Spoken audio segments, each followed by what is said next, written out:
Bismillahirrahmanirrahim. Assalamualaikum warahmatullahi wabarakatuh. Alhamdulillahirabbil alamin, hamdan katsiran thayyiban mubarakan fih kama yuhibbu rabbuna wa yardah. Asyhadu an la ilaha illallah wa asyhadu anna Muhammadan 'abduhu wa rasuluh la nabiyya wa la rasulahu ba'da. Qala Allah ta'ala fil Qur'anil Karim, a'udzu billahi minasy syaithanir rajim. Bismillahirrahmanirrahim. Ya ayyuhalladzina amanu taqullaha haqqa tuqatih wa la tamutunna illa wa antum muslimun. Wa qala Rasulullah sallallahu alaihi wasallam fil hadits, khairukum man ta'allamal Qur'ana wa 'allamah. Alhamdulillahirabbil alamin. Kembali lagi bersama dengan saya Zain Muhammad Hafiz Herawan dari Fakultas Dakwah dari Prodi Manajemen Dakwah, yang insyaallah pada siang hari ini saya akan menyampaikan sebuah materi, yaitu hikmah dari turunnya Al-Quran secara bertahap. Baik, langsung saja kita mulai. Sebagaimana umat muslim, pastinya kita bertanya-tanya kenapa Al-Quran tidak diturunkan secara sekaligus saja, namun secara bertahap. Tentunya Allah Subhanahu wa Ta'ala adalah sang pemilik rencana yang baik dan penuh kejelasan akan segala sesuatu. Di balik rencananya pasti ada hikmah di dalamnya. Proses turunnya Al-Quran dilakukan secara bertahap atau bagian demi bagian sesuai kebutuhan kehidupan manusia dengan kurun waktu selama kurang lebih 22 tahun, 2 bulan, 22 hari. Sebelum kita menelaah lebih jauh, lebih dalam, kita perlu mengetahui dulu 2 tahapan Al-Quran diturunkan, sebagaimana yang diriwayatkan dari Ibnu Abbas yang dikutip dari As-Suyuti dalam Al-Itqan fi Ulum Al-Quran. Tahap pertama diturunkan secara sekaligus dari Lauh Mahfuz ke Baitul Izzah di langit dunia sebagaimana susunan yang telah ditetapkan oleh Allah Subhanahu wa Ta'ala. Kemudian di tahap kedua diturunkan dari langit dunia kepada Rasulullah sallallahu alaihi wasallam dengan cara yang berangsur-angsur. Sebagaimana Allah Subhanahu wa Ta'ala berfirman dalam surat Al-Isra ayat 106 yang berbunyi, A'udzu billahi minasyaitonir rajim. Bismillahirrahmanirrahim. Wa Qur'anan faraqnahu litaqra'uhu 'alan nasi 'ala mukthin wa nazzalnahu tanzila. Yang artinya, dan Al-Qur'an telah kami turunkan dengan berangsur-angsur agar kamu membacakannya perlahan-lahan kepada manusia, dan kami menurunkannya bagian demi bagian. Quran surat Al-Isra ayat 106.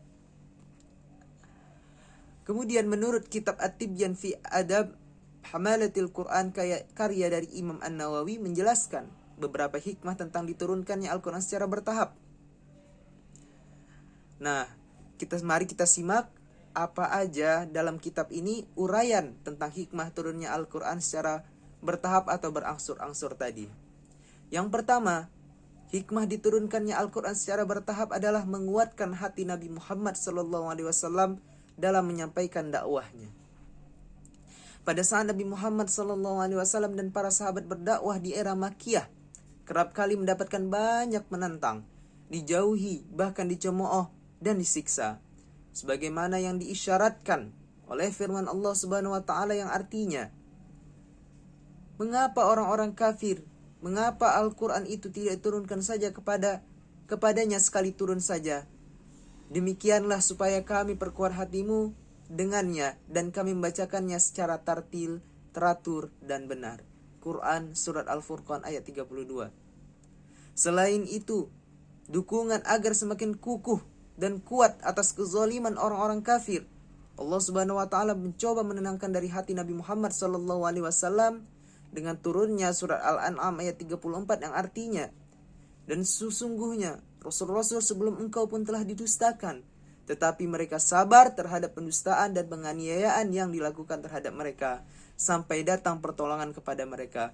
Quran surat Al-An'am ayat 34. Kemudian yang kedua, hikmah diturunkannya Al-Quran secara bertahap, yaitu menentang orang-orang kafir yang mendustakan Al-Quran. Pada dasarnya tujuan kaum musyrik ingin sekali melemahkan Nabi Muhammad SAW dalam dorongan dakwah, sehingga berbagai cara akan dilakukan oleh kaum kafir, seperti memberikan pertanyaan-pertanyaan yang sulit dan tidak masuk akal, seperti hari kiamat yang dilontarkan oleh orang musyrik dengan tujuan melemahkan Nabi Muhammad SAW. Maka turunnya wahyu yang secara berangsur-angsur itu atau secara bertahap-tahap tidak saja menjawab pertanyaan itu, namun bisa juga menentang mereka untuk membuat sesuatu yang serupa dengan Al-Quran. Kemudian ketika mereka tidak mampu memenuhi tantangan itu, maka hal itu sekaligus merupakan salah satu mukjizat Al-Quran yang datang dari Allah Subhanahu wa Ta'ala. Kemudian yang ketiga, hikmah diturunkannya Al-Quran secara bertahap yaitu menyesuaikan dengan peristiwa-peristiwa penetapan hukum. Yang ketiga, Al-Quran tadi diturunkan mengikuti setiap kejadian dan melakukan pentahapan dalam pentahapan akidah yang benar, hukum-hukum syariat dan akhlak yang mulia. Misalnya dalam menentukan keharaman khamar, tidak hanya diharamkan secara mutlak, namun melalui penahapan. Pertama, Al-Quran menyebutkan mudaratnya lebih besar daripada manfaatnya. Kemudian, yang kedua, Al-Quran melarang orang-orang yang mabuk karena khamar dari sholat, tercantum pada Quran surat An-Nisa ayat 43. Kemudian, yang ketiga, baru Allah Subhanahu wa Ta'ala mengharamkan khamar secara tegas dalam surat Al-Maidah ayat 90 yang berbunyi, A'udzubillahi minasyaitonirrajim, Bismillahirrahmanirrahim, Ya ayyuhalladzina amanu innamal khamru wal maisiru wal ansab wal azlamu rijsum min amali syaitan fajtanibuhu la'allakum tuflihun. Yang artinya, hai orang-orang beriman, sesungguhnya meminum khamar, berjudi, berkorban untuk berhala, mengundi nasib dengan panah adalah termasuk perbuatan syaitan. Maka jauhilah perbuatan-perbuatan itu agar kamu mendapatkan keberuntungan. Quran Surat Al-Ma'idah ayat 90. Kemudian, hikmah diturunkannya Al-Quran yang keempat, yaitu memperkuat bukti dan keyakinan bahwa Al-Quran adalah benar dari Allah Subhanahu wa Ta'ala. Walaupun Al-Quran turun secara berangsur-angsur dalam tempo 22 tahun, 2 bulan, dan 22 hari, dengan banyak sekali perselisihan serta ujian dari kaum kafir atau musyrik, akan tetapi secara keseluruhan terdapat keserasian di antara satu hal bagian Al-Quran dengan bagian lainnya. Hal ini tentunya hanya dapat dilakukan oleh Allah Subhanahu wa Ta'ala yang maha bijaksana. Kemudian yang kelima dan yang terakhir, hikmah diturunkannya Al-Quran secara bertahap yaitu mempermudah dalam menghafal serta memahami Al-Quran. Dengan Al-Quran diturunkan secara bertahap, tentu hal ini akan mempermudah umat muslim dalam membaca serta menghafal tulisan Al-Quran. Karena tidak semua masyarakat Arab pada saat itu pandai membaca dan menulis, sehingga pengetahuan mereka adalah daya hafalan dan ingatan. Pada saat itu Nabi Muhammad SAW memberi petunjuk kepada para sahabatnya untuk mempelajari dan menghafalkan setiap ayat-ayat Al-Quran yang turun agar tidak ada yang terlewatkan. Terlebih ketika ayat itu turun dengan latar belakang peristiwa tertentu atau yang biasa disebut dengan asbabun nuzul, maka semakin kuatlah pemahaman dan ingatan para sahabat.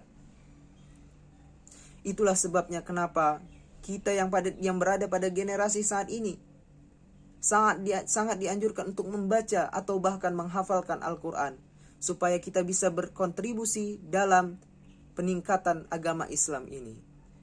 Sahabatku sekalian, begitulah ulasan singkat tentang kenapa Al-Quran diturunkan secara berangsur-angsur atau secara bertahap. Semoga hal ini menjadi penguat iman serta akidah kita sebagai umat muslim dalam meyakini, membaca dan memahami serta mentadabburi setiap ayat-ayat Al-Quran. Wallahu a'lam bishawab. Saya Zain Muhammad Hafiz Herawan mohon pamit undur diri. Assalamualaikum warahmatullahi taala wabarakatuh.